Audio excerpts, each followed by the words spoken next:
કરશનભાઈના નિધન બાદ પ્રધાનમંત્રી મોદીએ એક્સ પર પોસ્ટ કરી અને શ્રદ્ધાંજલિ પાઠવી। કરશનભાઈ છેલ્લા કેટલાક સમયથી બીમાર હતા। કરશનભાઈ સોલંકી સરળ સ્વભાવના લોકપ્રિય નેતા હતા। સાદગી માટે તેઓ જાણીતા હતા। કરશનભાઈને લોકો કાકાના હુલામણા નામથી ઓળખતા હતા। સરળ સ્વભાવના લીધે તેમના મત વિસ્તારના લોકો ખૂબ જ સરળતાથી પોતાની સમસ્યા માટે ધારાસભ્યને મળી શકતા।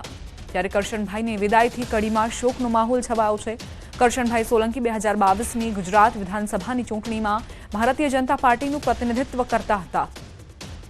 કડી વિધાનસભા મત વિસ્તારમાંથી તેઓ જીત્યા હતા। તેમણે કોંગ્રેસના પ્રવીણભાઈ પરમારને હરાવ્યા હતા। વતન નગરાસણમાં કરશનભાઈના અંતિમ સંસ્કાર કરવામાં આવશે। ધારાસભ્ય કરશનભાઈ સોલંકીના પાર્થિવ દેહના દર્શન માટે મુખ્યમંત્રી ભૂપેન્દ્ર પટેલ કડી પહોંચ્યા હતા અને શ્રદ્ધાંજલિ પાઠવી હતી। તો આ તરફ CR પાટીલ અને હર્ષ સંઘવીએ ટ્વીટ કરીને દુઃખ વ્યક્ત કર્યું હતું। કરશન કાકાને અંતિમ વખત જોવા માટે તમામ સમર્થકો પહોંચ્યા છે।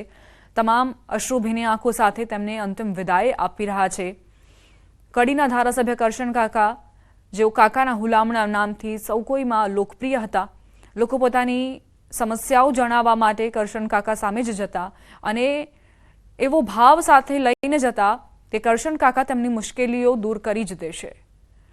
હવે કરશન કાકા જે તેમની વચ્ચે નથી, સમર્થકોમાં ખૂબ જ દુઃખની લાગણી જોવા મળી રહી છે। અત્યંત સાદગીભર્યું જીવન તો એવું હતું કે એમની પાસે કોઈ ગાડી નહોતી। પોતે ધારાસભ્ય તરીકે સતત બસમાં આવતા હતા। એ મળે ત્યારે અમને પૂછે કે કરશનભાઈ કઈ બસમાં આવ્યા, એટલે તરત ખિસ્સામાંથી ટિકિટ કાઢીને બતાવતા હતા। એવા ખૂબ વિનમ્ર, સેવાભાવી એવા નેતા આજે આપણી વચ્ચે નથી। જ્યારે પણ પ્રજાના નાના મોટા પ્રશ્ન હોય, કોઈને કોઈ મુલાકાત કરવી હોય તો કેન્સરની ગંભીર બીમારીમાં પણ તેઓ બધા માટે લગભગ છેલ્લે સુધી ઉપલબ્ધ હતા। વિધાનસભામાં પણ જ્યારે જ્યારે સમાજના પ્રશ્નો હોય, વિકાસના પ્રશ્નો હોય, ખૂબ જ સહજતાથી અને સરળતાથી આખા બોલાતા અને સાથે પોતાની વાત કહેવા માટે ક્યારેય સંકોચ રાખ્યા સિવાય એમને પોતાની વાત વિધાનસભામાં પણ રજૂ કરી છે। અને કડી અને મહેસાણા અને સમગ્ર ગુજરાત માટે એમને જે કામ કર્યા છે એ સદાય આપણને યાદ રહેશે। સમાચારોમાં આગળ વધી રાજકોટમાં હાર્ટ એટેકની ઘટનાઓ ઘાતક બની છે। રાજકોટમાં હાર્ટ એટેકથી મોતની ઘટનાઓ વધી રહી છે। છેલ્લા 72 કલાકની વાત કરીએ, 7 લોકોને હાર્ટ એટેક આવ્યા। રાજકોટ શહેર અને જિલ્લામાં હાર્ટ એટેકથી 7 લોકોના મૃત્યુ નિપજ્યા। કોઠારિયા, ગાંધીગ્રામ, શાપર, વેરાવળ, વેલનાથપરા સહિતના વિસ્તારમાં હાર્ટ એટેકના બનાવો વધ્યા છે। છેલ્લા ઘણા સમયથી હાર્ટ એટેકના કિસ્સાઓમાં સતત વધારો થયો છે અને જે વય મર્યાદા હતી કે મોટી વયે જ હાર્ટ એટેકના કિસ્સાઓ જોવા મળતા હોય તેમાં હવે વય મર્યાદા પણ નથી રહી। નાના નાના બાળકોને પણ હાર્ટ એટેક આવી રહ્યા છે। રાજકોટમાં 72 કલાકની વાત કરીએ તો જે કિસ્સા સામે આવ્યા છે તે ખરેખર ચોંકાવનારા। 7 લોકો મોતને ભેટ્યા છે। સંવાદદાતા અંકિત જોડાઈ ગયા છે વધુ જાણકારી સાથે। અંકિત, 72 કલાકમાં 7નો આંકડો ખરેખર ચોંકાવનારો છે।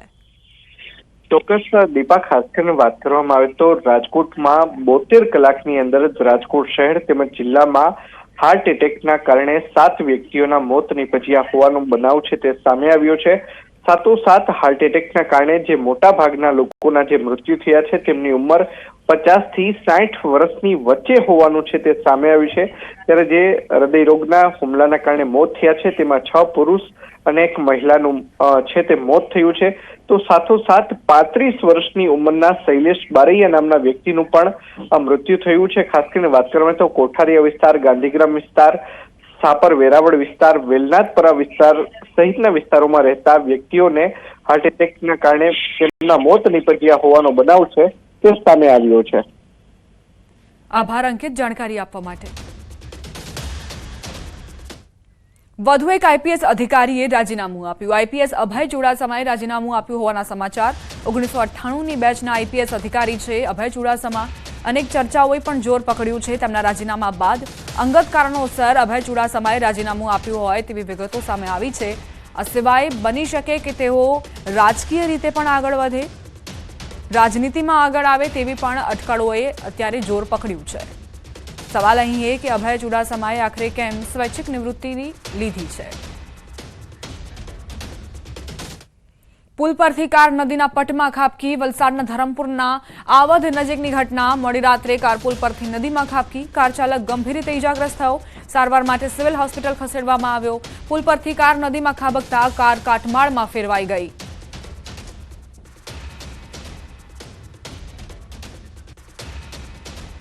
પુલ પરથી કાર નદીના પટમાં ખાબકી હતી. કારની દુર્દશા જુઓ. કારનો કચ્ચર ઘાણ વળી ચૂક્યો છે. કાર ચાલક પણ ગંભીર રીતે ઇજાગ્રસ્ત થયો છે. તેની સારવાર ચાલી રહી છે, પરંતુ કારની દુર્દશા જોઈને આપ અંદાજ લગાવી શકો છો કે કાર ચાલકને કેટલી ગંભીર ઈજાઓ પહોંચી હશે. પુલ પરથી